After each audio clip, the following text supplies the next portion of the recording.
વિદ્યા સંકુલના નાના મંચ પરથી આ વિશાળ મંચ ઉપર એક એવો વિષય બોલવા આવેલો છું જે સાંભળતા દરેક ભારતીયોની છાતી ગર્વથી ફૂલી જશે।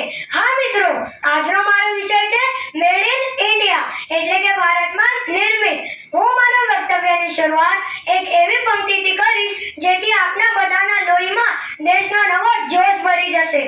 વીરોની ભૂમિ છે આ તો હિન્દુસ્તાન છે। વીરોની ભૂમિ છે આ તો હિન્દુસ્તાન છે।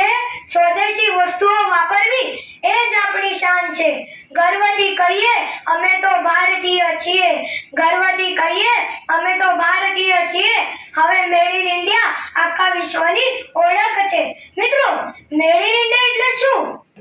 જ્યારે આપણા દેશના કોઈ મજૂરો પરસેવો પાડીને વસ્તુને બનાવે છે, આપણા દેશના એન્જિનિયરો અને વૈજ્ઞાનિકો બુદ્ધિ વાપરીને વસ્તુને તૈયાર કરે છે અને જેમાં આપણા દેશની માટીની સુગંધ પડેલી હોય છે તેને કહેવામાં આવે છે મેડ ઇન ઇન્ડિયા। આ વિચાર નવો નથી।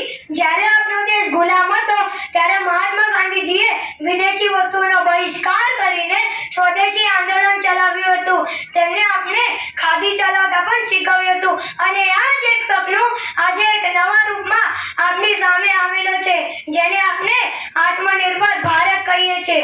વિચારો મિત્રો, એક સમય હતો જ્યારે આપણને પેન્સિલની નાની ટાંકણી, દિવાસળી કે રમકડા લેવા માટે પણ વિદેશી કંપનીઓ સામે જોવું પડતું હતું, પરંતુ આજે સમય બદલાયો છે કારણ કે આજે ભારત બદલાયું છે। આજે 2026ના આધુનિક ભારતમાં મોટાભાગના દેશો જે મોબાઈલ વાપરે છે તે મેડ ઇન ઇન્ડિયામાં બનેલા છે। આજે આપણી ભારત સેના જે હથિયારો વાપરે છે તે પણ આપણા ભારતમાં બનેલા છે। આજે આપણી ભવ્ય અને આધુનિક વંદે ભારત ટ્રેન એ ભારતના પાટા પર ગર્વથી દોડી રહી છે।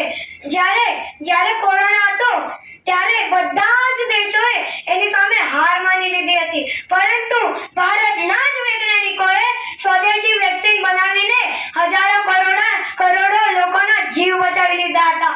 આ છે મારા અને તમારા ભારતની તાકાત। આ ગૌરવને વધારતી હું એક પંક્તિ આપની સમક્ષ રજૂ કરવા માંગીશ। ચીજ વસ્તુઓ વિદેશની હવે નથી આપણે લાવવી।